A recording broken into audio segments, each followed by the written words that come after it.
Les élections territoriales du 23 janvier 2022 seront largement scrutées. Elles vont préfigurer les législatives et peut-être même la présidentielle à venir. Dans ce contexte, un air de pré-campagne flotte aux quatre vents. Chacun, bref tout le monde, fait le dos rond. Personne d'ailleurs ne s'en cache. À côté de la propagande précoce, un conseil des ministres en urgence et une procédure similaire à l'Assemblée nationale ont été convoqués pour passer à l'adoption des modifications sur au moins 66 articles du Code électoral. Le communiqué du Conseil, ad hoc, de ce début de semaine, s'est félicité de l'actualisation consensuelle du texte. Sur les 25 points d'accord issus du dialogue politique, l'on retient principalement l'introduction du suffrage universel direct. L'électeur saura dorénavant, après avoir déposé son bulletin dans l'urne, sur quel maire ou quel président de conseil départemental il a porté son choix.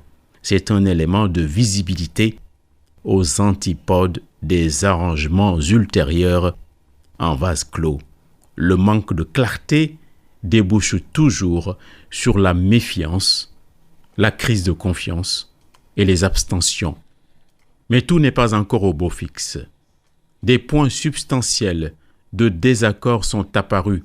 Il s'agit de ces citoyens, objets de déchéance exclus du champ politique. Au premier abord, on pense naturellement à Khalifa Sall et à Karim Wade.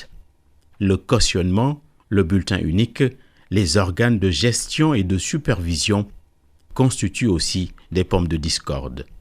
L'ultime recours que constitue le président de la République va devoir trancher, arbitrer. En sa qualité de chef de l'État, Macky Sall doit se placer au-dessus de la mêlée et décider dans le seul but d'améliorer le processus électoral et en renforcer la transparence.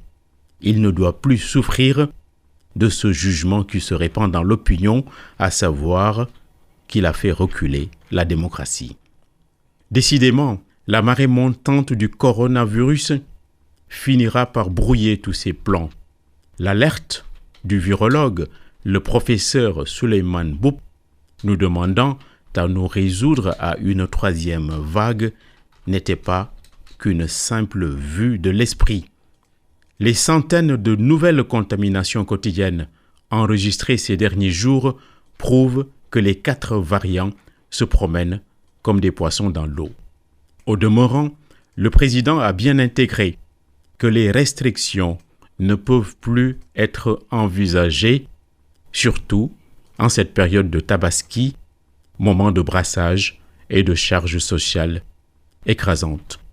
Reste à se faire vacciner, à s'appliquer les gestes barrières, mais aussi, c'est le principe de réalité, à vivre avec le virus. Tout homme bien portant est un malade qui s'ignore. La santé est primordiale, le salut ne l'est pas moins. Salutaires, les sanctions infligées aux étudiants coupables de voies de fait à l'université. Le ministre de tutelle a soutenu l'assemblée de l'université. La crise d'autorité ne peut pas s'adjoindre à la crise morale. La politesse, la discipline, le respect, ça compte aussi. Les amphithéâtres, l'école sont les conservatoires de la citoyenneté.